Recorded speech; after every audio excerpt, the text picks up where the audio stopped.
this gentle and unhurried story, let us drift back into a quieter rhythm and explore hidden places. Places most people will never see. Places built beneath mountains, deep inside quiet forests, and under the most ordinary buildings. Places created in secrecy, in fear, and in hope. Secret bunkers beneath the United States, designed to keep government leaders alive when the rest of the world seemed ready to fall apart. Tonight, we will move slowly through these hidden rooms and dim corridors, and we will let our minds wander through decades of history, from the Cold War to strange military projects, to bunkers that still sit quietly, humming beneath the surface of modern America. So take a breath, settle in, and let the story unfold at an easy pace. It begins in the early years of the Cold War, a time when the world seemed balanced on a single trembling edge, a time when fear of nuclear war was not a distant worry, but an everyday shadow. America's leaders watched the sky and wondered, what would happen if the worst day arrived? How would the country survive? How would government continue? And where could the nation's most important people go when there was nowhere safe left to run?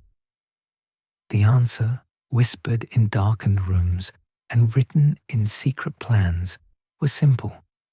They must go underground.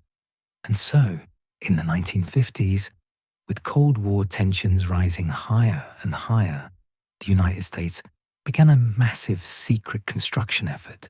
Hidden bunkers, emergency shelters, command centers carved into stone, facilities that could survive a nuclear blast, withstand radiation, and keep the machinery of government alive long enough to restore order after the unimaginable.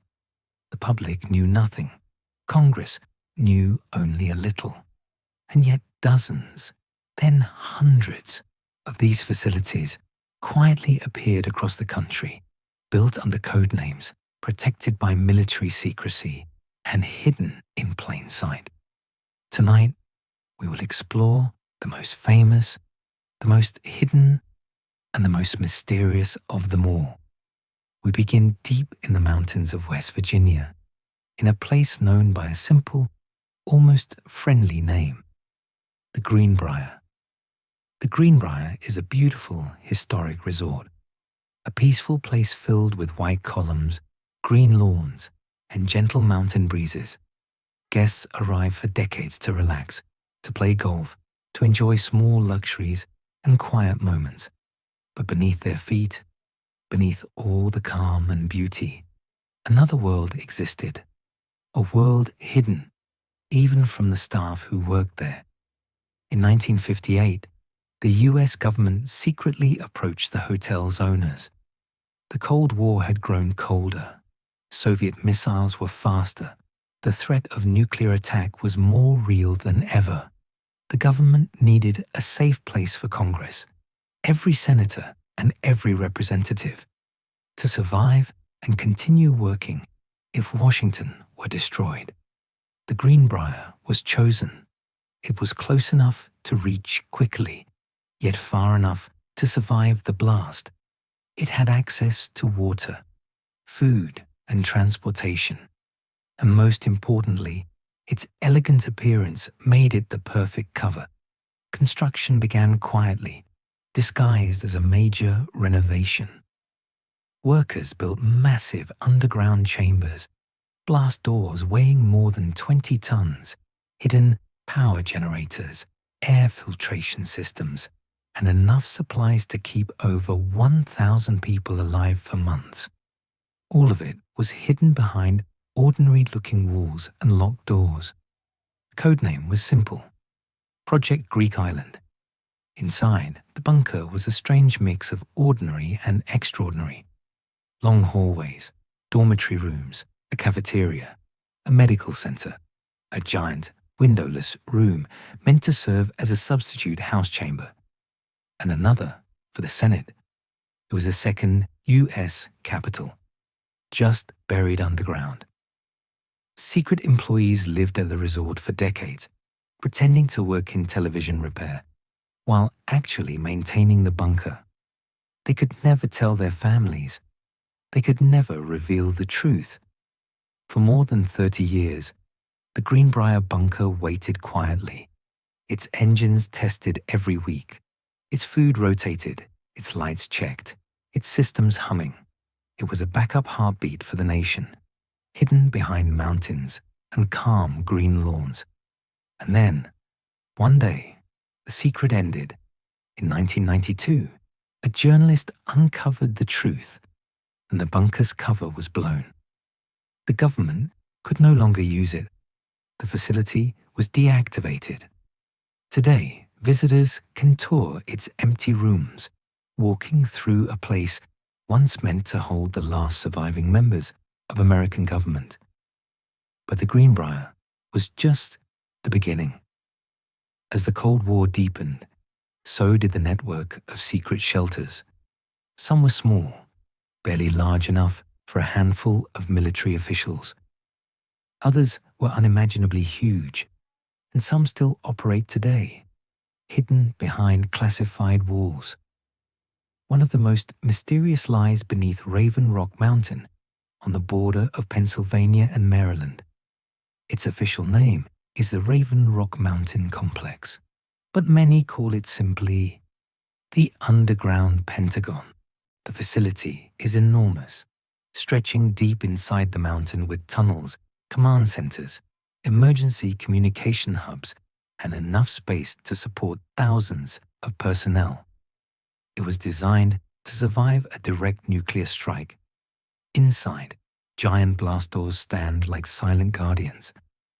Rows of bunk beds fill long, echoing rooms. Walls of cables and computers once connected the country, even in its darkest hour. During the Cold War, Raven Rock was one of the most important places in America that almost no one knew existed. Presidents had evacuation plans directing them there. The Secretary of Defense had an office waiting inside. Military officers trained constantly, rehearsing emergency procedures that they hoped would never be needed. Unlike the Greenbrier, Raven Rock is still active. Its details remain secret. Its size remains classified. Even today, trucks move in and out, guards stand watch, and the mountain hums quietly with hidden electricity. Another secret facility rests under the quiet hills of Colorado, Cheyenne Mountain. To many Americans, Cheyenne Mountain became famous through movies and television, portrayed as a futuristic command center, glowing with screens and alarms. But its real history is even more remarkable. Built in the 1960s, the Cheyenne Mountain Complex was meant to monitor the skies for missile attacks. Its walls are made of steel and granite. Its giant blast doors weigh 25 tons each. Inside sit enormous springs, hundreds of them, designed to absorb shockwaves and keep everything stable, even during a catastrophic blast. It is one of the most secure structures on Earth.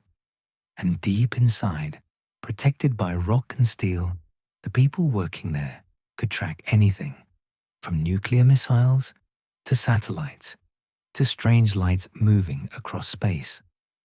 During tense moments in history, the complex stayed on alert day and night. Today, parts of it remain active, though the details are carefully hidden.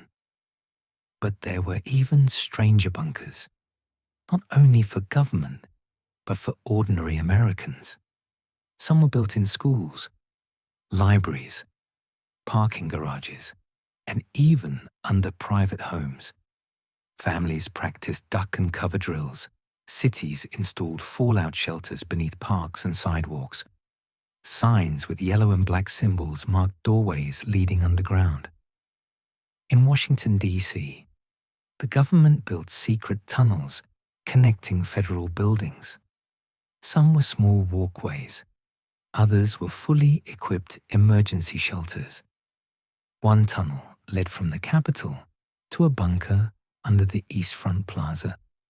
Another ran beneath the Treasury Department.